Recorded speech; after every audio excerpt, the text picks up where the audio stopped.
King Goodness the Great, Perseverance.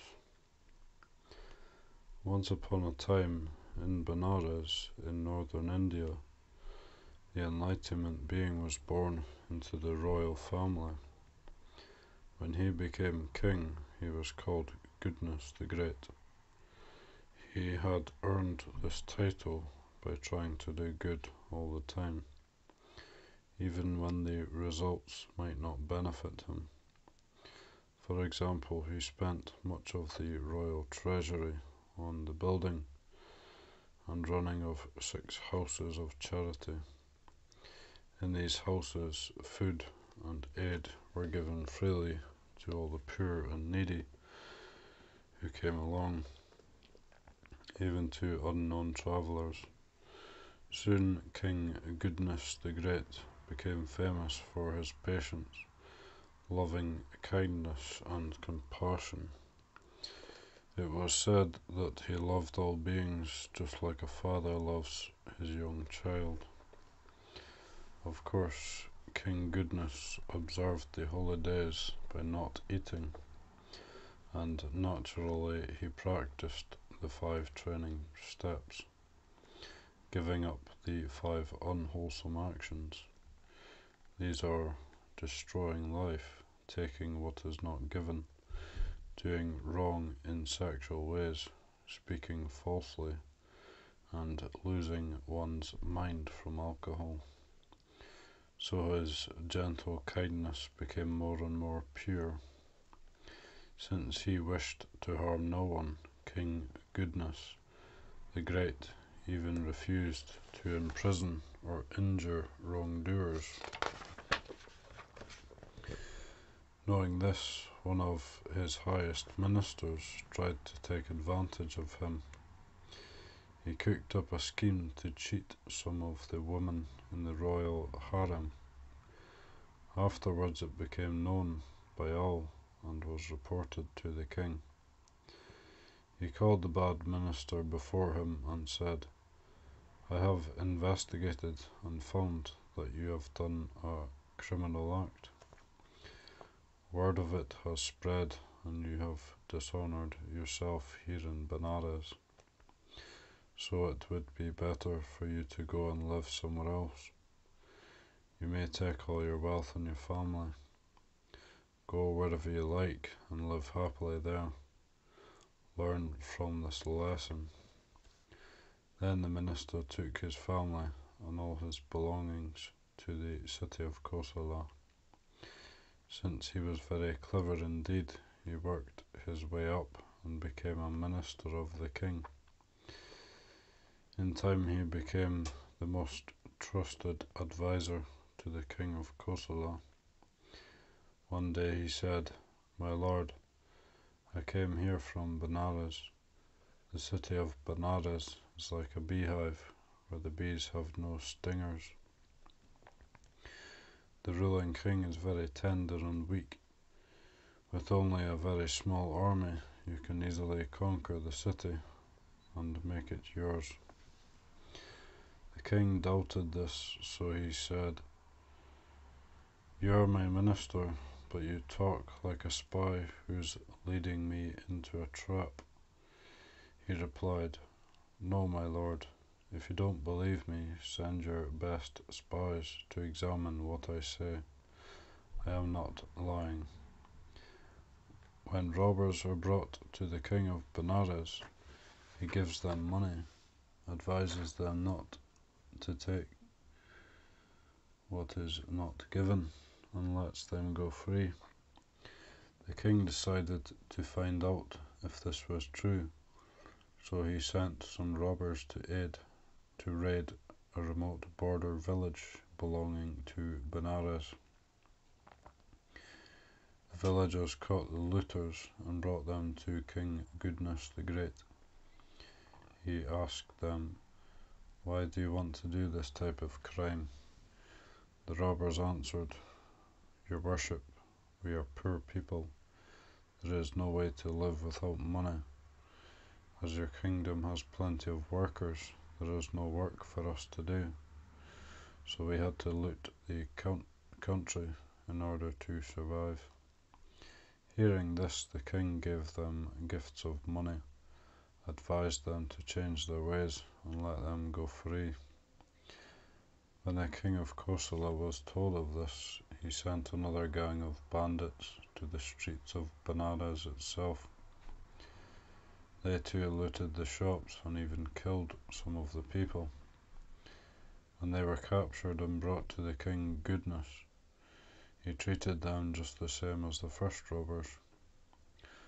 Learning of this, the king of Kosala began marching his troops and elephants towards Benares. In those days, the king of Benares had a mighty army, which included very brave elephants. There were many ordinary soldiers and also some who were as big as giants.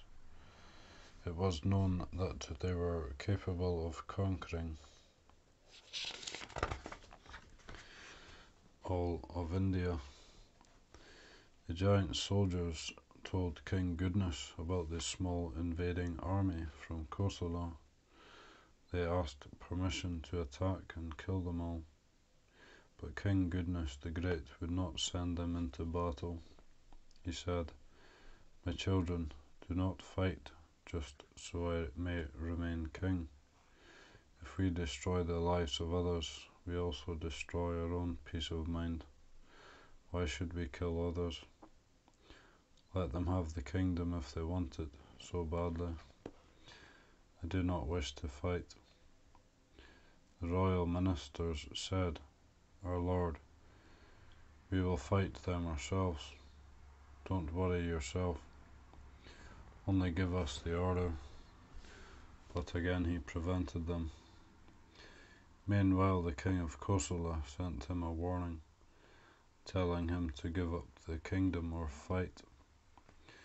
King Goodness the Great sent this reply: "I do not want you to fight with me, and you do not want me to fight with you. If you want the country, you can have it. Why should we kill people just to decide the name of the king? What does it matter, even the name of the country itself?" Hearing this, the ministers came forward and pleaded, "Our lord, let us go out with our mighty army. We will beat them with our weapons and capture them all. We are much stronger than they. We would not have to kill any of them, and besides, if we surrender the city, the enemy army would surely kill us all." But King Goodness would not be moved. He refused to cause harm to anyone. He replied, "Even if you do not wish to kill, by fighting many will be injured. By accident some may die. No one knows the future, whether our attackers will kill us or not, but we do know whether our present actions are right or wrong. Therefore I will not harm or cause others to harm any living being." Then King Goodness ordered the city gates be opened up for the invaders. He took ministers to the top floor of the palace and advised them, "Say nothing and try to remain calm." The king of Kosala entered the city of Benares and saw that no one was against him. He surrounded the royal palace. He found that even the palace doors were open to him. So he and his soldiers entered and went up to the top floor. They captured the innocent King Goodness the Great. The soldiers tied the hands of the defeated king and all his ministers. Then they were taken to the cemetery outside the city. They were buried up to their necks, standing straight up, with only their heads above ground. But even while the dirt was being trampled down around his neck, the great being remained without anger in his mind and said nothing. Their discipline and obedience to King Goodness were so great that not a single minister spoke a word against anyone. But the king of Kosala had no mercy. He said roughly, "Come night time, let the jackals do as they please." And so it came to pass that at midnight a large band of jackals wandered into the cemetery. They could smell a feast of human flesh waiting for them. Seeing them coming, King Goodness and his ministers shouted all at once and scared the jackals away. Twice more this happened. Then the clever jackals realized, "These men must have been put here for us to kill and eat." No longer afraid, they ignored the shouts. The Jackal King walked right up to the face of King Goodness. The king offered his throat to the beast, but before he could bite into him, the king grabbed the jackal's chin with his teeth. Not harming him, King Goodness gripped him tightly, so the Jackal King howled in fear. This frightened his followers, and they all ran away. Meanwhile, the Jackal King thrashed back and forth, trying madly to free himself from the mighty jaws of the human king. In so doing, he loosened the dirt packed around the king's neck and shoulders. Then King Goodness released the screaming jackal. He was able to wriggle himself free from the loosened earth and pull himself up onto the ground. Then he freed all his frightened ministers. Nearby there was a dead body. It just so happened that it was lying on the border of the territories claimed by two rival demons. They were arguing over the division of the body, insulting each other in ways that only demons can. Then one demon said to the other, "Why should we continue quarreling instead of eating? Right over there is King Goodness, the Great of Benares. He is famous in all worlds for his righteousness. He will divide the dead body for us." They dragged the body to the king and asked him to divide it between them fairly. He said, "My dear friends, I would be glad to divide this for you, but I am filthy and dirty. I must clean myself first."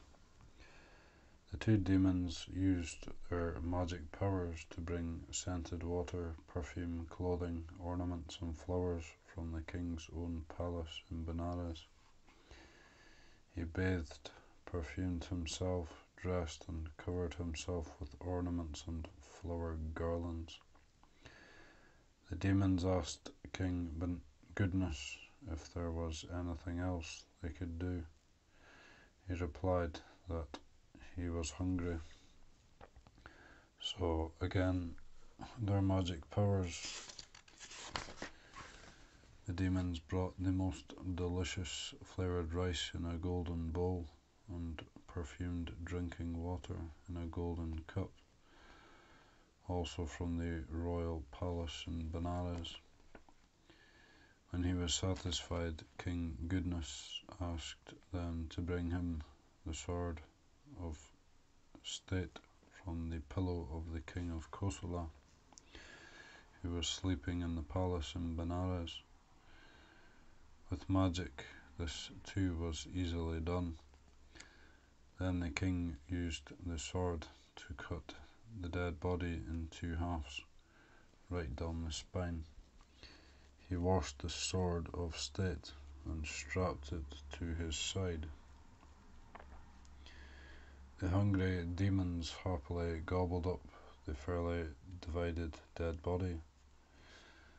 Then they gratefully said to King Goodness, "Now that our bellies are full, is there anything else we can do to please you?" He replied, "By your magic, set me in my own bedroom in the palace next to the king of Kosala.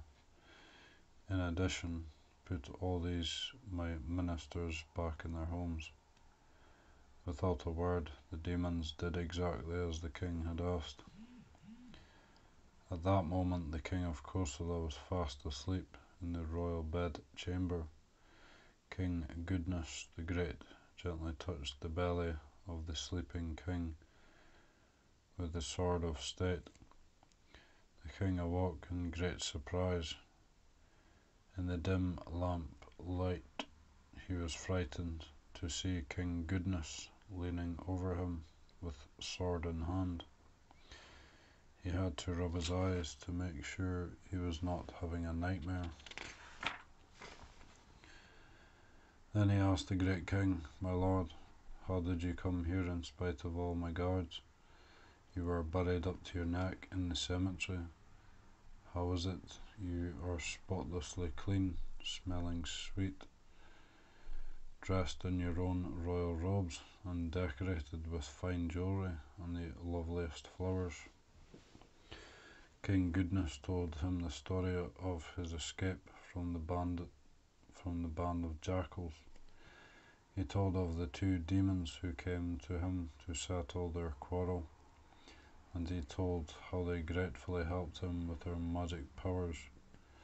On hearing this, the king of Kosala was overcome by his own shame. He bowed his head to King Goodness the Great and cried, "O great king, the stupid, ferocious demons who live by eating the flesh and drinking the blood of dead bodies, they recognized your supreme goodness, but I, who was lucky enough to be born as an intelligent and civilized human being, I have been too foolish to see how wonderful your pure goodness is. I promise never again to plot against you, my lord, you who have gained such perfect harmlessness, and I promise to serve you forever as the truest of friends. Please forgive me, great king." Then, as if he were a servant, the king of Kosala laid King Goodness the Great down on the royal bed, while he himself lay on a small couch. The next day, the king of Kosala called all his soldiers into the palace courtyard. There he publicly praised the king of Benares and asked his forgiveness once again. He gave back the kingdom and promised that he would always protect King Goodness. Then he punished his advisor, the criminal minister, and returned to Kosala with all his troops and elephants. King Goodness the Great was sitting majestically on his golden throne, with its legs like those of a gazelle. He was shaded from the sun by the pure white royal umbrella. He taught his loyal subjects, saying, "People of Benares, wholesomeness begins with giving up the 5 unwholesome actions once and for all. The highest qualities of the good person, whether ruler or subject, are loving kindness and compassion. Filled with these qualities, one cannot harm another, no matter what the reason or the cost, no matter how dangerous the threat. One must persevere until the greatness of the good heart wins in the end." Throughout the rest of his reign, the people of Benares lived peacefully and happily. King Goodness the Great continued performing wholesome works. Eventually he died and was reborn as he deserved. The moral is, refusing to harm others, the good heart wins over all.